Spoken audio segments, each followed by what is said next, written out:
Quisiera invitarles en su Biblia a la epístola a los Colosenses, y en el capítulo número 4 vamos a leer los versos 2 a 6. Colosenses, capítulo 4, versículo 2. Dice así la palabra: perseverad en la oración, velando en ella con acción de gracias, orando también al mismo tiempo por nosotros, para que el Señor nos abra puerta para la palabra, a fin de dar a conocer el misterio de Cristo, por el cual también estoy preso, para que lo manifieste como debo hablar. Andad sabiamente para con los de afuera, redimiendo el tiempo. Sea vuestra palabra siempre con gracia, sazonada con sal, para que sepáis cómo debéis responder a cada uno. Oremos. Bendito Dios y Padre, Señor Todopoderoso, te alabamos, te bendecimos, te glorificamos, Señor, y te damos gracias porque nos concede este gran privilegio de ser parte de tu pueblo y de estar aquí reunidos, Señor, rindiéndote adoración, celebrando este servicio, Señor, en el cual queremos que tu nombre sea exaltado y que cada uno de nosotros sea edificado. Así que dirígenos, Padre, en este estudio de tu palabra y ayúdanos a apropiarnos de cada principio, de cada verdad que ella contiene, Señor. Te lo pedimos en Cristo Jesús. Amén. Bueno, mis hermanos, dentro del estudio que estamos haciendo de la epístola a los Colosenses desde hace ya un tiempo, ustedes saben que estamos estudiando la porción que nos muestra la manera como los creyentes hemos de relacionarnos con los demás.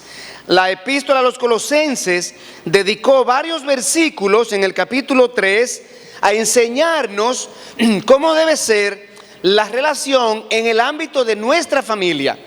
Allí nosotros pudimos ver cómo la palabra de Dios tiene instrucciones y mandato para la esposa, para el esposo, para los hijos y para los padres.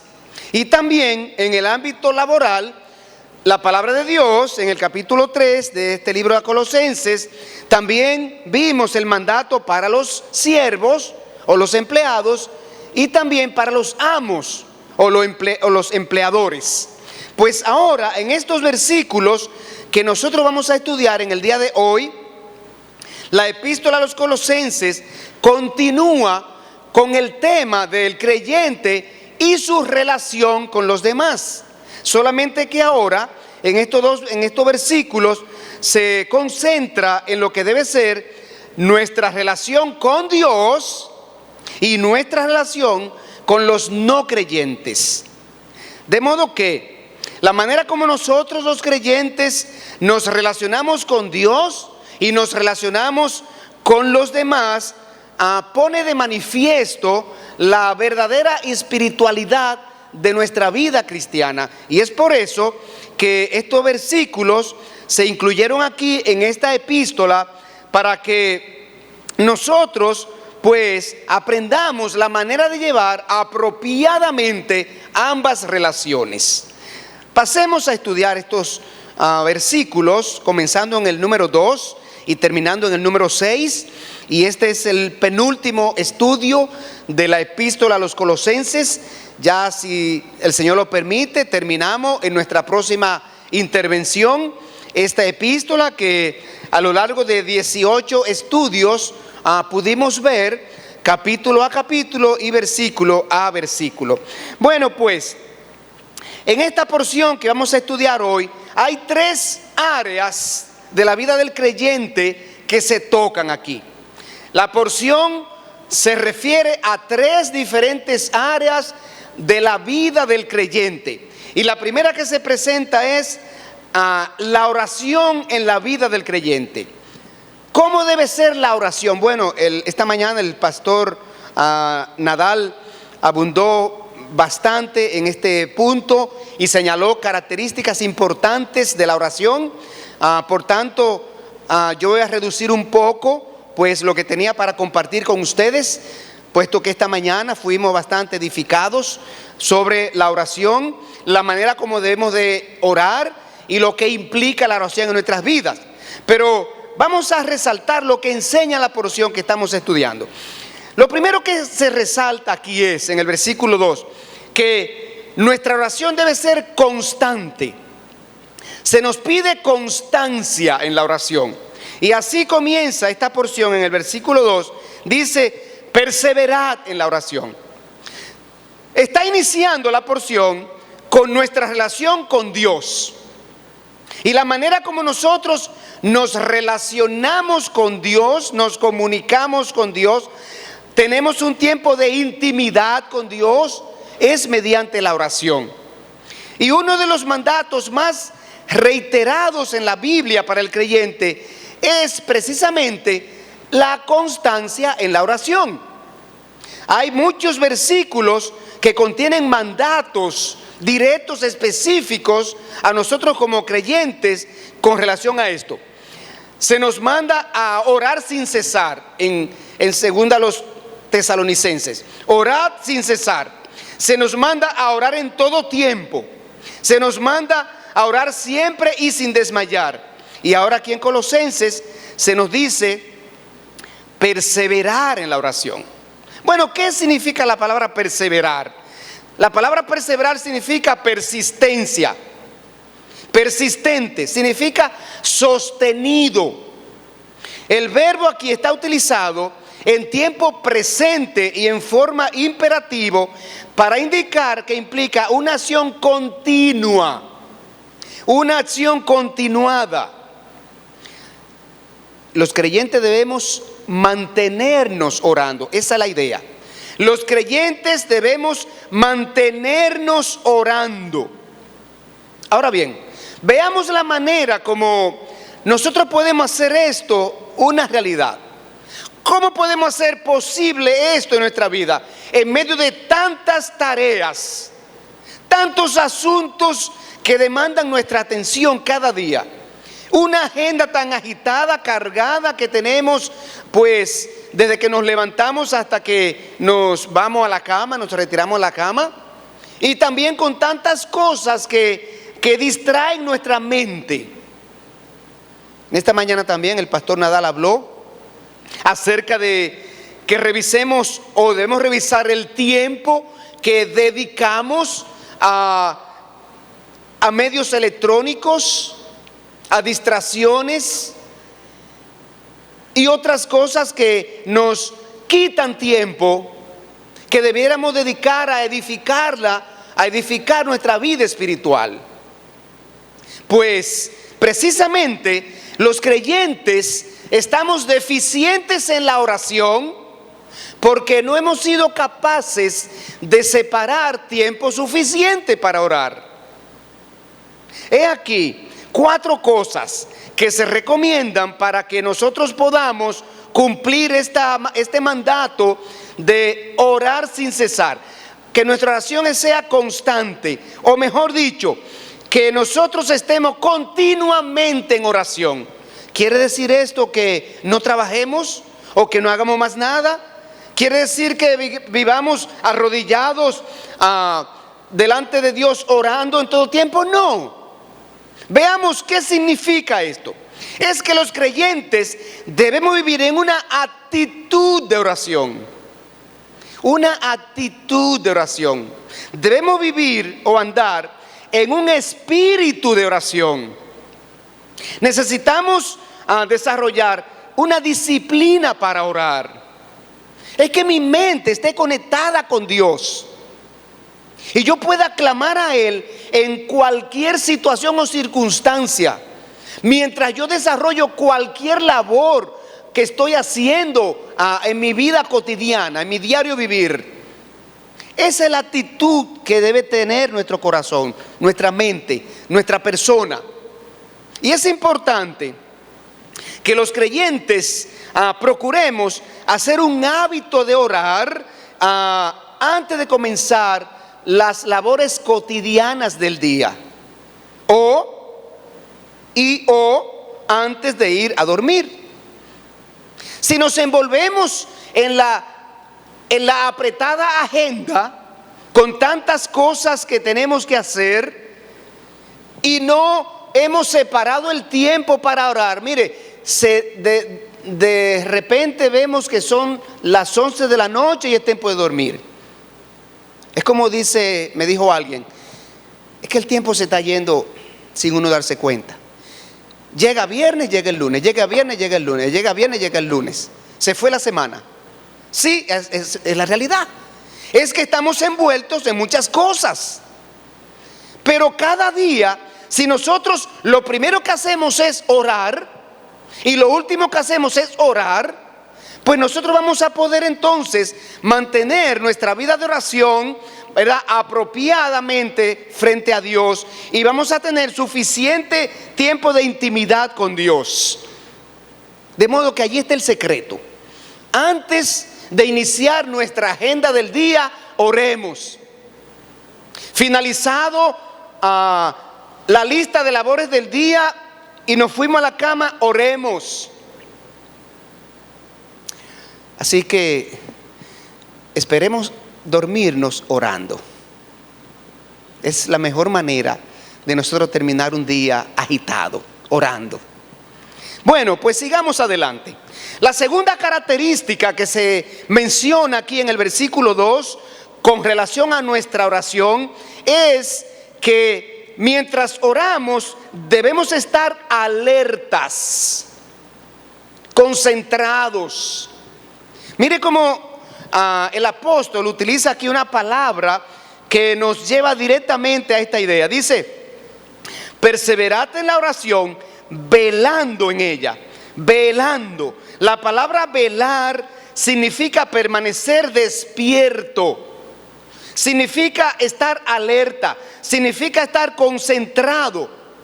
Implica pelear contra las distracciones y pensamientos vagos que llegan a nuestra mente mientras nosotros oramos.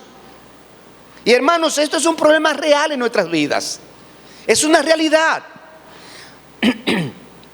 Porque el exceso de trabajo, el cansancio y tantas cosas que tenemos en mente, ¿verdad?, hacen difícil la concentración en la oración. Es una realidad. Es una batalla que tenemos. Pero aquí está la exhortación a que nosotros nos mantengamos velando, ¿verdad? Y el texto compara aquí al creyente en oración con el vigía militar de la guerra. El vigía militar en una guerra. El vigía no se duerme ni por un momento. Él está allí alerta a que el enemigo no se aproxime y nos sorprenda. Si el vigía por un momento se duerme, da la oportunidad al enemigo de que lo sorprenda. Bueno, pues así mismo, nosotros como creyentes, mientras estamos orando, debemos permanecer como vigías, alertas, ¿verdad? Despiertos espiritualmente, y no permitiendo que nuestra mente se distraiga con pensamientos vagos. Porque ciertamente que mientras oramos pudieran llegarnos pensamientos de todo tipo y se nos va la mente lejos. Pero si aplicamos este principio, si nos acordamos que estamos como vigías, como vigilantes, que necesitamos mantener nuestra mente en comunión con Dios y concentrados en lo que estamos haciendo, en lo que estamos diciendo o en lo que estamos pensando, ¿verdad?, en relación a la oración, pues vamos a poder mantenernos dentro del hilo de la oración. En el versículo 2 también se presenta una tercera característica de lo que debe ser nuestra oración, nuestra vida de oración, nuestra relación con Dios. Y esa tercera característica es que debe incluir gratitud. Leamos el versículo 2 otra vez.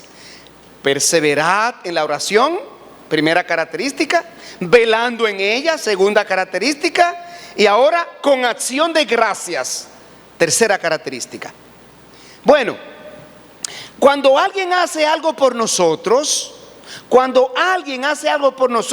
a nuestro favor, lo más lógico es que nosotros deseemos mostrarle gratitud a esa persona. Bueno, pues, ¿quién es que ha hecho más por nosotros?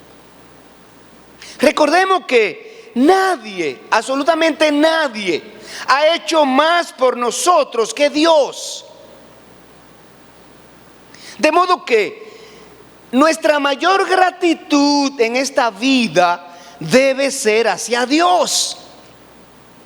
Dios propició la obra de la cruz, donde Cristo pagó la culpa de nuestros pecados. Allí Cristo sufrió el castigo, el juicio, ¿verdad?, en lugar nuestro. Dios Padre fue que propició, fue que planeó. Pero después que nos salvó, no se quedó allí. Después que Dios nos salvó, Él ha continuado bendiciéndonos y ayudándonos. Su mano está constantemente sobre nuestras vidas, protegiéndonos. Dios está permanentemente guiándonos en nuestros pasos y conduciéndonos por este mundo y conduciendo a bien aún aquellas cosas que nosotros entendemos que son malas para mi vida. De modo que esto debe llenar nuestros corazones de gratitud a Dios y debemos expresarlo mientras oramos. Nuestra oración debe contener siempre acción de gracia. Usualmente somos oradores exigentes. Señor, dame, Señor, hazme, Señor. Y nos olvidamos que la oración es para también adorar a Dios, es para resaltar a Dios, es para nosotros mencionar a Dios, sus atributos, reconocer su supremacía, reconocer su obra, reconocer su grandeza.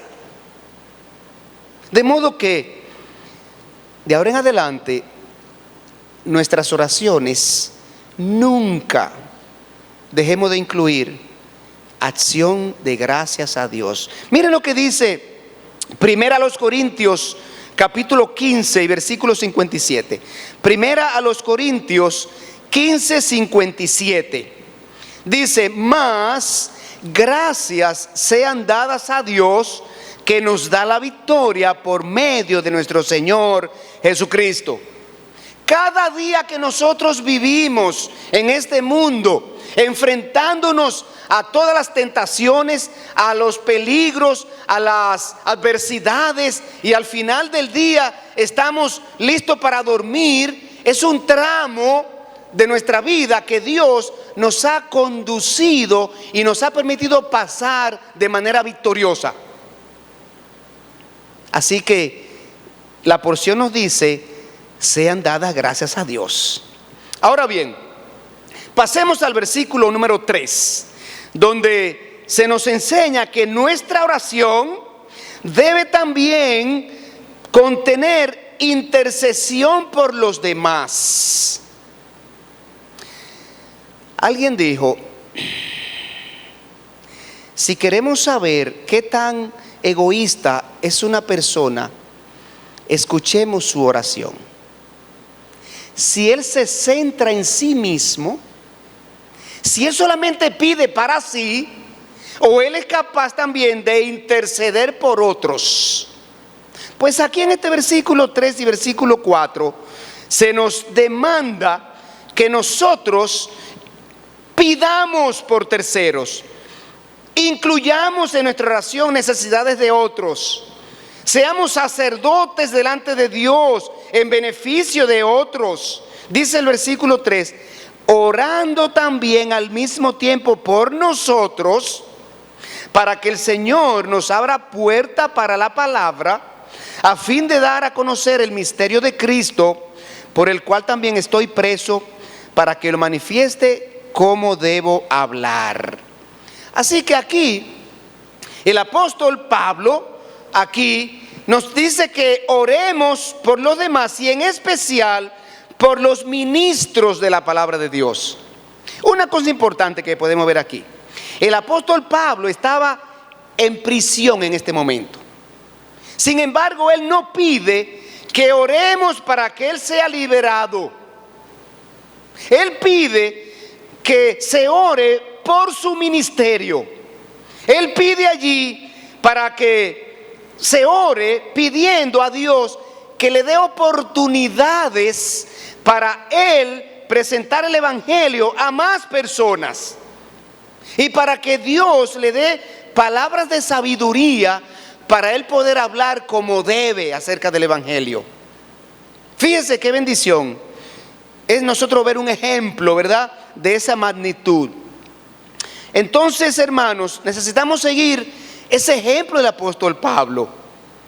En la mayoría de las epístolas, él expresa que él y su equipo misionero oraba por las diferentes iglesias que ellos habían fundado, y de las diferentes iglesias que estaban en las regiones que visitaban. Así que necesitamos orar por el pueblo de Dios, y de manera especial por aquellos que están ministrando la palabra de Dios, sea en iglesias o sea en lugares específicos, para que Dios les dé la capacidad, la sabiduría y la fidelidad. Porque miren cómo dice el apóstol aquí: para que yo hable como debo hablar.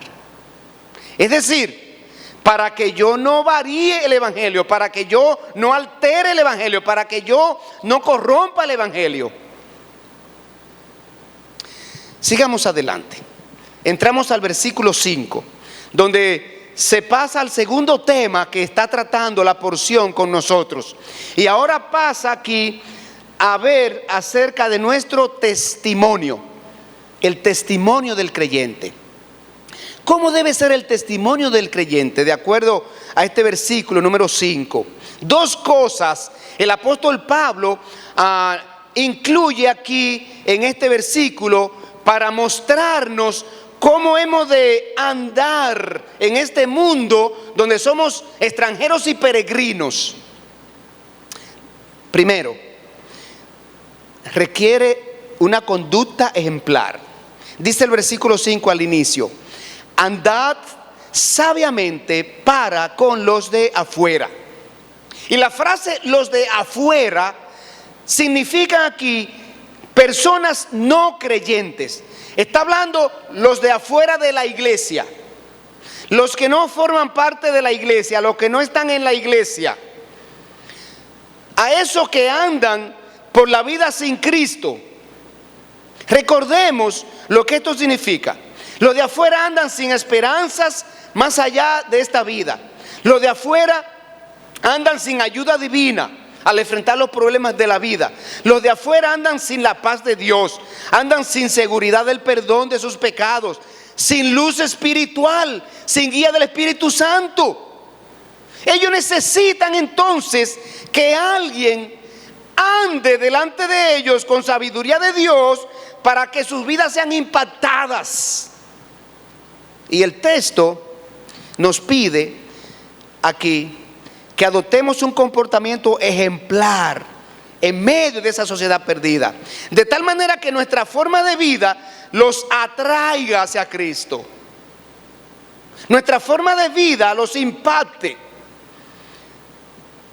Hermanos, nuestro buen testimonio es uno de los recursos más valiosos que tenemos. Ese recurso es tan valioso que pudiéramos impactar con el testimonio a personas a quien nunca le hemos hablado el evangelio. Fíjense cómo lo expresa el apóstol Pablo también en la epístola a los Efesios, Efesios capítulo 4 verso 1. Efesios 4:1 dice allí: yo pues, preso en el Señor, os ruego que andéis como es digno de la vocación con que fuisteis llamados. Allí está el mandato: andar con un testimonio que impacte, ¿verdad?, al mundo que nos rodea. Pero sigue pasando a la segunda parte del versículo y nos va a enseñar aquí el segundo requerimiento acerca de nuestro testimonio. Se requiere que aprovechemos el tiempo. Y nos dice claramente, redimiendo el tiempo. Andad sabiamente para con los de afuera, redimiendo el tiempo. Y es muy interesante esta palabra que se utiliza aquí. La palabra redimir.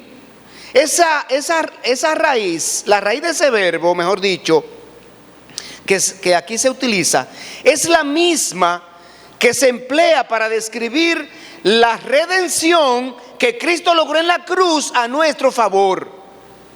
Exactamente la misma palabra, la misma raíz. Cuando Cristo pagó el precio de nuestra libertad de la esclavitud al pecado. Entonces, aquí el apóstol usa el mismo verbo para darnos la idea de que los creyentes debemos comprar o rescatar el tiempo. Es decir, obtener el máximo provecho cada fracción. Es como cuando nosotros vamos a comprar algo y yo llevo una cantidad de dinero. Yo quiero sacar el máximo de ese dinero. Cada cosa que yo compre tiene que ser necesariamente, ¿verdad?, o sabiamente tratada, discutida, regateada. Entonces, hermanos, necesitamos rescatar cada minuto, porque si no, lo perdemos. Cada minuto de tiempo es vida. Vida. Y Dios un día nos va a preguntar, ¿en qué empleaste tu vida? Cada minuto que perdemos, estamos perdiendo una fracción de mi vida.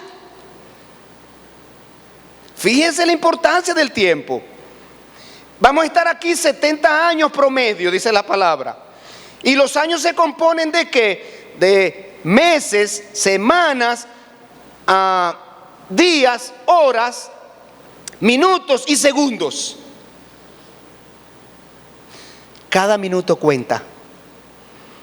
Cada minuto que perdemos en cosas no productivas, estamos dejando de hacer cosas útiles, cosas productivas, cosas con valor eterno y verdadero, por estar ocupados en cosas temporales, cosas sin importancia para la vida eterna, y allí estamos entonces perdiendo el tiempo. Mire una cosa interesante, porque el apóstol Pablo trató el tema en otra epístola, y es en Efesios capítulo 5. Efesios capítulo 5 y versículo 15. Y hay aquí dos términos que usa la palabra de Dios para referirse a una persona que no redime su tiempo, que pierde su tiempo, que permite que su tiempo sea agotado o que transcurra sin fruto alguno para Dios. 5:15. Mirad pues con diligencia cómo andéis, no como necios. Cuando estamos perdiendo el tiempo para Dios, estamos siendo necios. Estamos actuando en necedad. Cada minuto que perdemos navegando o buscando cosas nuevas o buscando lo último, no queriendo dejar un detalle de lo último, lo nuevo que sale en Facebook, ¿verdad? Lo último, lo nuevo, lo más reciente, respondiendo comentarios, dando like ahí a todo lo que hablan y todo lo que ponen y todo lo que dicen. Dice aquí, mirad pues con diligencia cómo andéis, no como necios, sino como sabios, aprovechando bien el tiempo, porque los días son malos. Y otra vez, por tanto no seáis insensatos, sino entendidos de cuál sea la voluntad del Señor. Hermanos, el tiempo es vida. Dios nos ha dado la vida para que aprovechemos cada minuto que vamos a estar aquí en esta tierra. Los creyentes debemos buscar oportunidades para hacer cosas útiles, para hacer cosas que nos edifiquen, para hacer cosas que contribuyan con su obra, con la obra de Dios en la tierra, para nosotros crecer espiritualmente. Pero ¿cómo vamos a crecer? Así como dijo el pastor Nadal esta mañana, si no dedicamos suficiente tiempo a los medios de gracia que Dios nos ha puesto para que podamos crecer. Pasemos al versículo 6. Y aquí está la tercera área que trata la porción que estamos estudiando. Tercera área importante para Dios, y es relacionada con nuestra conversación. Nuestra conversación. El versículo 6 que vamos a ver ahora, allí Dios señala su expectativa con relación a nuestra conversación. ¿Cómo Dios espera sea mi conversación? ¿Qué espera Dios de mis palabras? Y muchas veces la impresión que dejamos en otras personas tiene que ver con lo que decimos o con la manera como lo decimos. Este versículo 6 indica que nuestras palabras deben manifestar tres características. Tres características se destacan aquí en este versículo 6 con relación a nuestras palabras. Primero, deben estar saturadas de bondad y cortesía. Comienza así el versículo: sea vuestra palabra siempre con gracia. Sea vuestra palabra siempre con gracia. Y el término gracia que se utiliza aquí significa lleno de bondad. La conversación del creyente debe ser saturada de cortesía, amabilidad y bondad, principalmente con los no creyentes. No hay nada peor para dañar el testimonio de un cristiano que una lengua criticona, una lengua amargada, quejumbrosa, chismosa, incapaz de alentar y animar a los demás a seguir el bien.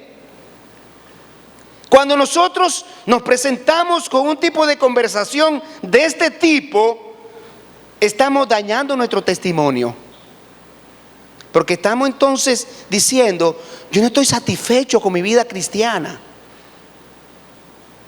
Y aquel que no es creyente entonces va a decir: bueno, ¿y para qué quiero yo ser cristiano? Para ser como este. Para andar diciendo lo que esas cosas, para andar quejándome. Además del comportamiento general, lo que hablamos y cómo lo hablamos es muy importante para el testimonio que nosotros dejamos delante de las personas que nos escuchan. Y por esta razón es que en la epístola de Santiago se nos exhorta a hacer buen uso de nuestras palabras o de nuestra lengua. Es por eso que en Santiago 3, versículo 6, allí se nos presenta el peligro de nosotros mal utilizar nuestra lengua. Y usted verá cómo termina esta porción en el versículo 10. Usted verá allí cuál es la voluntad de Dios para nosotros como creyentes con relación a lo que hablamos y al uso que damos a ese órgano que Dios ha puesto allí en nuestra boca llamado lengua. Leamos la porción. Santiago 3:6 dice así: y la lengua es un fuego, un mundo de maldad. La lengua está puesta entre nuestros miembros y contamina todo el cuerpo e inflama la rueda de la creación. y ella misma es inflamada por el infierno, porque toda naturaleza de bestias y de aves y de serpientes y de seres del mar se doma y ha sido domada por la naturaleza humana. Pero ningún hombre puede domar la lengua, que es un mal que no puede ser refrenado, llena de veneno mortal. Con ella bendecimos al Dios y Padre, y con ella maldecimos a los hombres que están hechos a la semejanza de Dios. De una misma boca proceden bendición y maldición. Hermanos míos, esto no debe ser así. Para un cristiano esto no debe ser así. Eso será para los no creyentes. Eso será para los que andan sin Cristo. Eso será para los que no han nacido de nuevo. Eso será para los que no han sido regenerados. Eso será para los que no tienen una esperanza gloriosa en los cielos, a donde vamos a llegar, ¿verdad?, para recibir herencia celestial, pero no para un creyente. Dice allí: hermanos míos, esto no debe ser así entre nosotros. La lengua de un creyente no puede ser utilizada en esa forma que se nos presenta allí, para maldecir a los hombres que están hechos a semejanza de Dios. Con la misma lengua que nosotros alabamos a Dios aquí cantándole cuando nos reunimos, o cuando cantamos alabanza en nuestra propia casa o en cualquier lugar donde estemos. ¿Cómo va a ser eso posible? Dice allí Santiago, el escritor de esta epístola. Así que ahí tenemos un parámetro, hermanos, para que veamos lo que Dios no quiere que nosotros hagamos con nuestra lengua. Vamos a seguir adelante. Veamos la segunda característica de nuestra conversación, en la segunda parte del verso 6. La primera fue: sea vuestra palabra siempre con gracia. Ahora es: sazonada con sal. Nuestras palabras deben estar libres de corrupción. Libres de corrupción. Aquí el texto usa esta ilustración, ¿verdad? Tomando una sustancia común y corriente como la sal, para que entendamos mejor la idea, ¿verdad?, que quiere expresar. Y veamos lo que hace la sal con relación a la comida, que ilustra cómo debe ser nuestra conversación. Primero, la sal en cantidad apropiada da buen sabor a la comida. Eso es lo primero que hace la sal. Es el primer uso que damos a la sal, ¿verdad? En una cantidad apropiada, ella da buen sabor a la comida. Y de la misma manera, nuestra conversación debe producir una buena impresión de los demás o en los demás. No debe ser como la comida sin sal, que resulta insípida. Nuestra conversación tampoco puede ser como la comida con demasiado sal, que se hace difícil de ingerir. Nuestra conversación debe tener los ingredientes apropiados para que resulte de buen gusto y agradable a los oyentes. Pero en segundo lugar, la sal preserva la comida. La sal evita su descomposición. Y asimismo nuestras palabras deben incluir los elementos necesarios para prevenir la corrupción de la mente y del corazón de aquellos que nos escuchan. Es más, en Efesios 4:29, se nos pide que nuestras palabras sean para edificar a los demás. Si no tenemos algo que decir que sea edificante, es mejor mantenerse en silencio. Es mejor callar. Efesios 4:29. Leamos ese texto. Ninguna palabra corrompida salga de vuestra boca, sino la que sea buena para la necesaria edificación, a fin de dar gracia a los oyentes. Ahí está. Procuremos, hermanos, cada opinión que nosotros vertemos sea para edificar. Con nuestras palabras hacemos dos cosas: edificamos o derribamos. Cada vez que decimos algo inapropiado de alguien, lo estamos derribando o destruyendo. Entonces, procuremos ser edificadores y no destructores. Pero en tercer lugar, la sal. La sal en dosis elevada se utiliza para provocar sed a quienes la consumen. Yo recuerdo cómo mi padre, que era criador de cerdos, utilizaba unos bloques de sal para provocar sed en los cerdos, y ellos se pasaban el día tomando agua y comiendo, y engordaban así rapidísimo, provocaban sed en ellos, ¿verdad?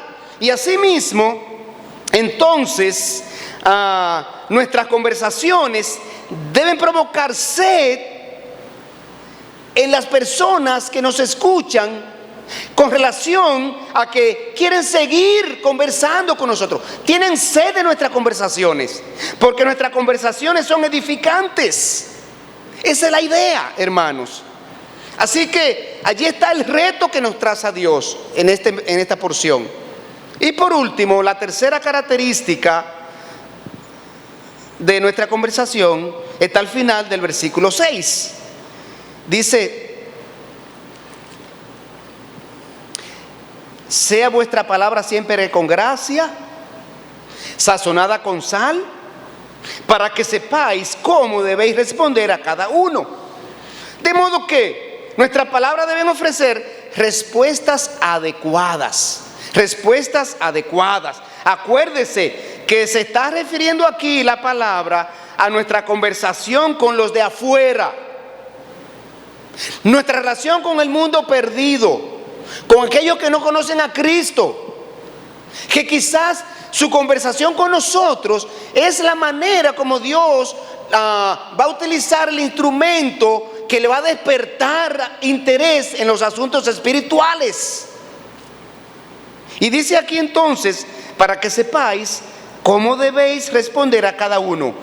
Así que los creyentes necesitamos ser cuidadosos para responder a las personas inconversas que interactúan con nosotros. Nuestras palabras deben estar llenas de amabilidad, humildad, paciencia, amor y comprensión de la condición espiritual de esa persona.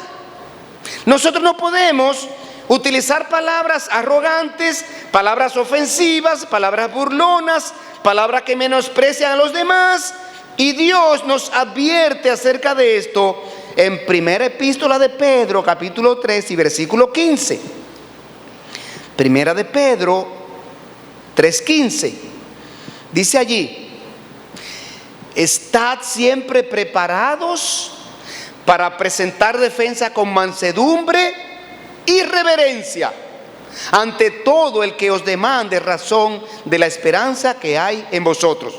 ¿Cuáles son las dos cosas que se resaltan allí, que Dios quiere que nuestras palabras al presentar defensa de la fe esté presente? Mansedumbre y reverencia. Allí está. Como hemos de responder a los no creyentes sobre cuestionamientos, sobre discusiones, análisis de asuntos espirituales o de cualquier otro tema en la cual nosotros estamos interactuando. Algunos teólogos consideran que la buena manera de responder que se demanda aquí en este versículo, ¿verdad?, abarca tanto el hablar como nuestro reaccionar. La manera como reaccionamos, ¿verdad? Porque también afectamos nuestro testimonio con una mala reacción. Así que, hermanos, esta porción que hemos estudiado hoy de la epístola a los Colosenses nos enseña la importancia de la oración del creyente, Dios desea que a través de la oración continua mantengamos una relación permanente con Dios. Y en segundo lugar, esta porción también nos enseña la manera como nosotros hemos de relacionarnos con los demás, especialmente los de afuera, los no creyentes, en todos los círculos donde nos desenvolvemos, de modo que nuestra conducta y nuestra conversación sean un medio que Dios utilice para hablarles y verles y hacerle ver su necesidad de Cristo. Veamos algunas aplicaciones personales. Necesitamos preguntarnos y evaluarnos sobre hasta qué punto estamos cumpliendo esas demandas de Dios. Necesitamos mirar atrás y nosotros ver cómo es mi vida de oración. Cada cuánto tiempo es que yo oro. ¿Con qué frecuencia oro? ¿Por cuánto tiempo oro? ¿O leo la palabra? ¿O medito en la palabra? ¿Cómo está mi disposición de acercarme a Dios por estos medios de gracia? Pero necesitamos también nosotros preguntarnos, ¿cómo está mi testimonio en mi vecindario, en mi lugar de trabajo, en mi lugar de estudio? Necesitamos preguntarnos, ¿qué impresión dejan delante de terceros mis conversaciones?